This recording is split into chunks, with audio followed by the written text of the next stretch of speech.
The US, along with more than 30 other nations, has decided to recognize Libya's rebels as the legitimate government of the country. The Libyan contact group convening in Turkey has also urged Colonel Gadaffi to give up power. Let's talk more about the story with RT's Guyane, who is waiting for us in our Washington bureau. Guyane, hi. The White House seems to be taking the chance that it can trust the rebels, but is there a sense in Washington that it could always backfire?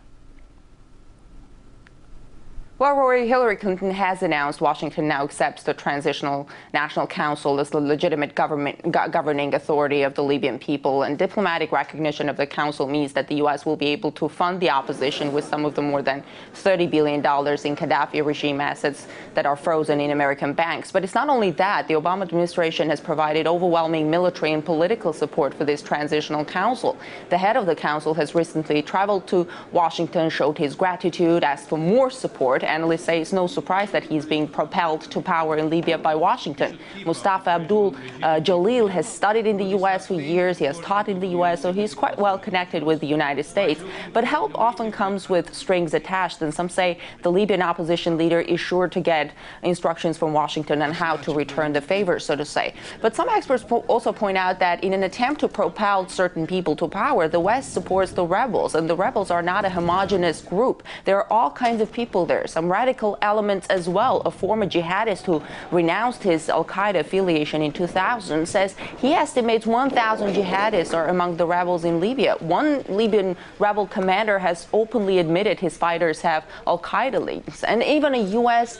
military study 3 years ago said Libyans made up the second largest group of jihadists in the world, right after Saudi Arabia. So analysts say the support for this very diverse group, which is the Libyan rebels, could backfire. But Washington doesn't seem to care as long as they have someone loyal there in power to deal with. Guyane, it certainly seems, according to some, that Washington, with this release of $30 billion, could well be just financing jihadists in this case. One point I want to bring up here is why hasn't Russia attended the meeting in Istanbul? And more generally, why isn't it involved in the contact group in Libya? We know over recent months the Russian envoy to Libya had meetings with both sides in Tripoli and Benghazi. Why no involvement now with Russia?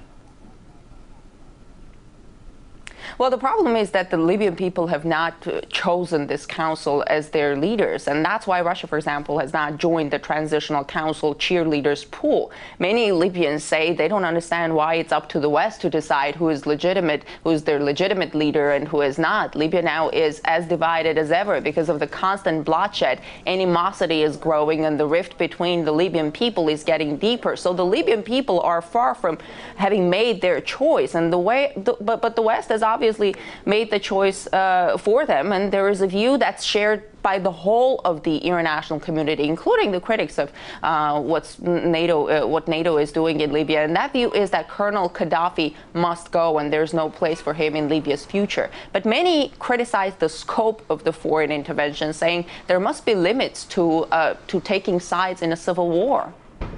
All right, RT's Guyane there, live from RT's Washington bureau. Thank you.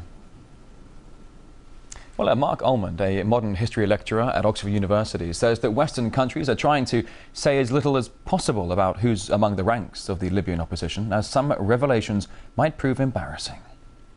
Some of them were ministers in Gaddafi's government, his former Minister of the Interior, his Minister of Justice, who some people thought of as a hanging judge because of his role in prosecuting Gaddafi's opponents in the past.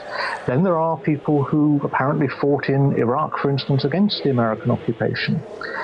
Then there are people who have been abroad, living in Britain and America. Some of them were former henchmen of Gaddafi in the 80s and early 90s who fell out with him. Others have been in exile for a long time. They were members of families that supported the king of Libya, Idris, who was overthrown in a military coup by Gaddafi in 1969. So they're a motley crew. And I think what is quite interesting, perhaps, in countries like Britain, which have played a leading role in supporting the intervention in Libya, is how little has been put out by the British government to give names and faces to who is running this Transitional National Council, now regarded by the British government, too, as the legal government of Libya, because I think many people in Britain might be a little bit alarmed to see that some of those people were perhaps involved in the terrorist acts like Lockerbie and so on, or the murder of P.C. Fletcher in London.